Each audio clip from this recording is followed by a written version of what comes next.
वो समझे डीएमसीएच तक ही सीमित थी, लेकिन डीएमसीएच से बाहर लाने वाले दरभंगा जिला में पहला वो शख्स है जिसका नाम शकील साहब है। और आज बहुत सारे पैरामेडिकल हैं। और दूसरी बड़ी बात यह है कि लोग प्रोफेशन समझ के काम कर रहे हैं, पैसा कमाने के लिए काम कर रहे हैं, लेकिन शकील साहब ने फील्ड एफर्ट दिया और बच्चों को बिहार अंजुमन की तरफ से अपने पैरों पर खड़ा किया ताकि बच्चे आगे बढ़ सके।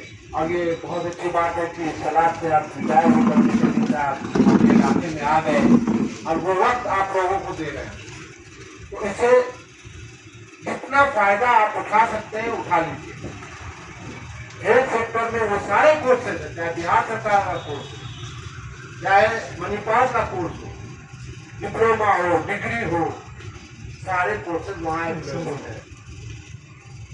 मेरा भी कॉलेज है, लेकिन मैं आज अपने कॉलेज का नाम नहीं लूंगा। मैं बहुत खुश हुआ यहाँ आकर के, और शकील साहब आप लोगों को बुलाए, काउंसलिंग के लिए बुलाए, समझाने के लिए बुलाए, और कुछ गार्जियंस भी आए हैं।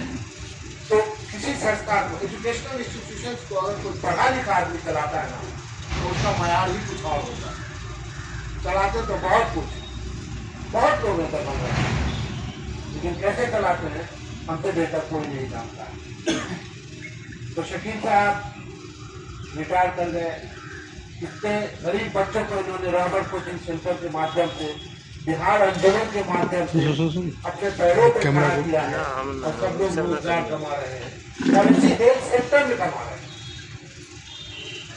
इसे और गांव में ऐसा नहीं कि सिर्फ समस्तीपुर का भड़ोपरा हो या बधौनी हो, नहीं, दरभंगा जिला के बहुत सारे बीटीपुर वगैरह में आप जाए तो वहाँ रबर कोचिंग की बुनियादी इन्होंने डाली, और बहुत सारे गरीब बच्चे वहाँ से पंजाब होकर आज रोजी रोटी कमा रहे हैं।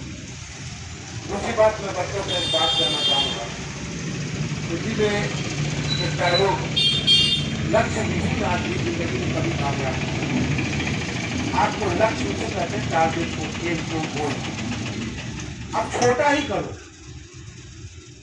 जरूरी नहीं कि बहुत बड़ा करने के बाद भी आप बहुत बड़े आदमी हो जाओगे। हाँ, पढ़ाई कोई छोटी होती ही नहीं, कैरियर कोई छोटा होता ही नहीं। जरूरी नहीं है कि हम डॉक्टर बन के ही हमारी जो आर्थिक समस्याएं हैं, फाइनेंशियल कंडीशन है, कुछ आप हमारा सराउंडिंग इन्वायरमेंट है जो हमको इस बात की इजाज़त नहीं देता है कि हम वहाँ तक पहुँच सकें, लेकिन वहाँ तक आप पहुँच सकते हैं। बस ये है कि आपका अपना लक्ष्य, अपना टारगेट 10वां के बाद ही तय कर लो कि आपको जीवन में करना क्या है। और बेकार घूमने वाले लोग वही हैं जैसे फ्यूज बल्ब।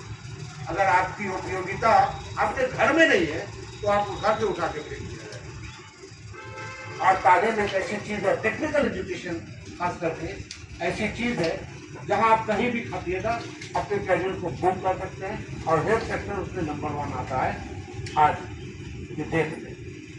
और शकील साहब बहुत अच्छे हैं और बहुत ही ईमानदार हैं अपने प्रोफेशन में, और बड़ी मेहनत है मुस्लिम बच्चों के लिए। उन्होंने बहुत बड़ी चीज़ खड़ी की है और बहुत कम पैसे में, नहीं पैसा है तभी पढ़ा देते, नहीं पैसा है तब भी पढ़ा देते। तो ऐसे लोग नसीब से मिले हैं, फायदा उठाइए, डिप्लोमा ही कीजिए, डिग्री कोर्स से कीजिए, फार्मेसी कीजिए, जो करना है इनके माध्यम से कीजिए। और मुझे उम्मीद है कि आप लोग कामयाब होंगे। और मुझे बोलने देने के लिए जम्मू भाई का बहुत बहुत शुक्रिया, भाई का शुक्रिया, और आप लोगों का भी बहुत बहुत शुक्रिया, आप लोगों ने मुझे